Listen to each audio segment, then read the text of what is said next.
Let's have a ball. Assalamualaikum warahmatullahi wabarakatuh. Waalaikumsalam warahmatullahi wabarakatuh. warahmatullahi wabarakatuh. Selamat siang teman-teman semuanya. Kami dari kelompok 2 izin mempresentasikan dan memperkenalkan mengenai media pembelajaran Google Classroom. Sebelumnya kami perkenalkan dulu ada anggota kelompok kami, yaitu saya Anindya Nofriza pribadi, ada Aulia Firdatin, Gadis Veronica, Meilina Dewi Kusuma, dan Syafina Hanun Rahardani. Lalu pada pengertian Google Classroom. Google Classroom merupakan platform pembelajaran digital yang dapat digunakan untuk berbagai kegiatan belajar mengajar. Google Classroom merupakan bagian dari Google Suite for Education dan terintegrasi dengan Google Suite lainnya seperti Google Documents, Google Slide, dan Google Drive. Baik, selanjutnya saya akan menjelaskan tutorial untuk gabung ke kelas Google Classroom. Yang pertama, kalian bisa buka website classroom.google.com seperti yang sudah ditayangkan. Kemudian yang kedua adalah login dengan akun yang benar. Ini contoh untuk loginnya. Selanjutnya klik gabung ke kelas di bagian atas. Lalu masukkan kode kelas yang diberikan oleh pengajar. Kita memakai kode P G E T E F M. Lalu klik gabung.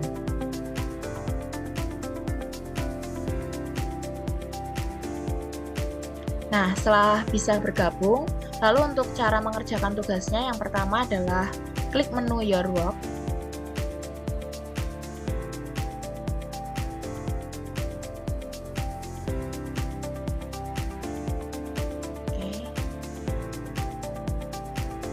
Lalu klik judul tugas atau pertanyaan, lalu klik menu View Detail,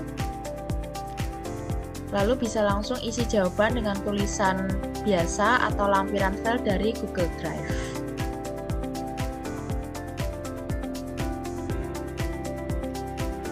Ini untuk contohnya sudah ditayangkan.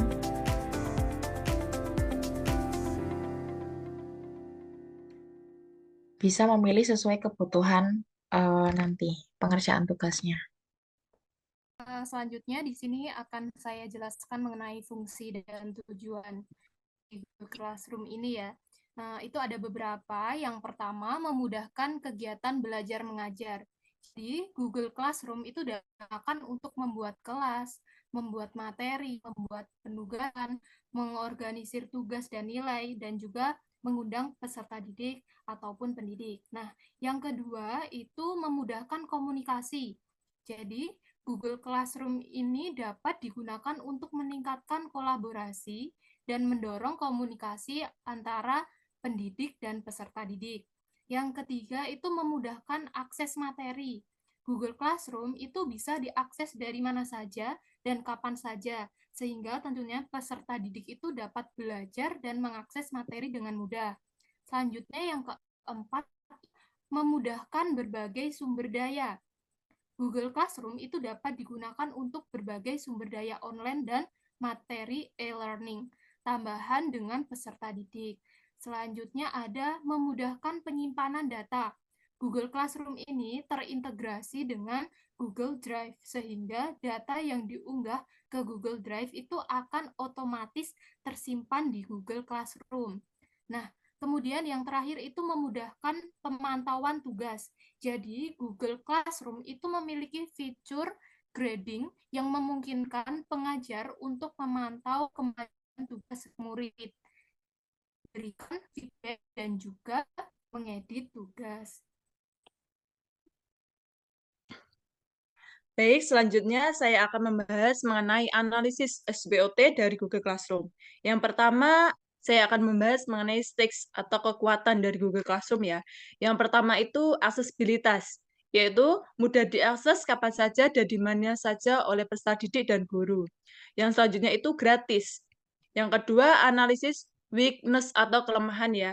Nah, kelemahan Google Classroom ini yang pertama, masalah bagi siswa yang tidak memiliki akses internet dengan mudah. Yang kedua, tampilan terlalu sederhana sehingga membuat peserta didik bosan karena tidak ada penguatan materi yang disampaikan langsung oleh guru.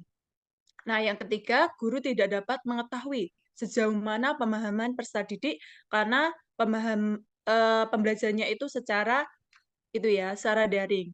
Nah, selanjutnya ada opportunity atau peluang. Nah, peluang dari Google Classroom ini menawarkan berbagai fitur yang berguna dalam pembelajaran online seperti pengumuman kelas, tugas, dan diskusi kelas. Selanjutnya, Google Classroom sebagai media pembelajaran daring yang mudah digunakan, gratis, dan terintegrasi dengan Google Drive, sehingga memungkinkan siswa dan guru untuk mengakses dan berbagi bahan belajar dengan mudah. Nah, selanjutnya, materi pembelajaran seperti dokumen, presentasi, dan video dapat diunggah dan disimpan di Google Classroom, sehingga siswa dapat dengan mudah mengaksesnya dari komputer atau perangkat seluler mereka di mana saja dan kapan saja. Nah, yang terakhir itu threats atau ancaman ya dari Google Classroom. Yang pertama itu adanya kesenjangan digital. Siswa dari latar belakang ekonomi, dari kemampuan dan kemampuan teknologi yang berbeda ya, sehingga berdampak tidak memiliki akses yang sama. Hal ini dapat memperlebar kesenjangan prestasi akademik. Nah, ancaman selanjutnya itu ada kebosanan siswa. Pembelajaran daring yang bersifat monoton dapat membuat siswa kehilangan minat. Ketika siswa tidak terlihat secara aktif, mereka cenderung kurang memperhatikan materi yang bisa berdampak negatif pada pemahaman dan hasil belajar mereka. Baik, selanjutnya. Selanjutnya untuk Google Classroom, isi dari Google Classroom yang sudah kelompok kami buat. Yang pertama ada pemaparan materi. Pemaparan materi kali ini dibuat dengan cara PowerPoint, kemudian ada e-book, Pendidikan Pancasila kelas 8, dan ada video pembelajaran, sehingga kami tidak hanya menyediakan bahan ajar secara teks, tetapi kami juga menyediakan video pembelajaran yang bisa diakses oleh peserta didik melalui aplikasi YouTube. Selanjutnya, ada penugasan, yang mana dari sini penugasan disediakan dalam bentuk LKPD atau lembar kerja peserta didik, yaitu peserta didik diarahkan untuk menjawab 2 pertanyaan sesuai dengan arahan yang sudah tersedia dan dikumpulkan melalui Google Classroom dengan tenggat yang sudah ditentukan. Kemudian ada word wall atau semacam permainan game yang mana peserta didik bisa masuk ke aplikasi word wall, kemudian mengakses, klik mulai, kemudian bisa menjawab pertanyaan yang disediakan. Itu tadi pemaparan dari kelompok Google Classroom. Tadi kita sudah menyampaikan terkait pengertian, tutorial, pemakaian dari Google Classroom, kemudian ada fungsi atau tujuan dari Google Classroom, ada analisis SWOT-nya, dan juga isi dari Classroom yang telah kita buat kemarin ya. Nah, semoga dapat bermanfaat bagi teman-teman semuanya. Kurang lebihnya kami mohon maaf. Terima kasih. Assalamualaikum warahmatullahi wabarakatuh. Waalaikumsalam Waalaikumsalam warahmatullahi wabarakatuh.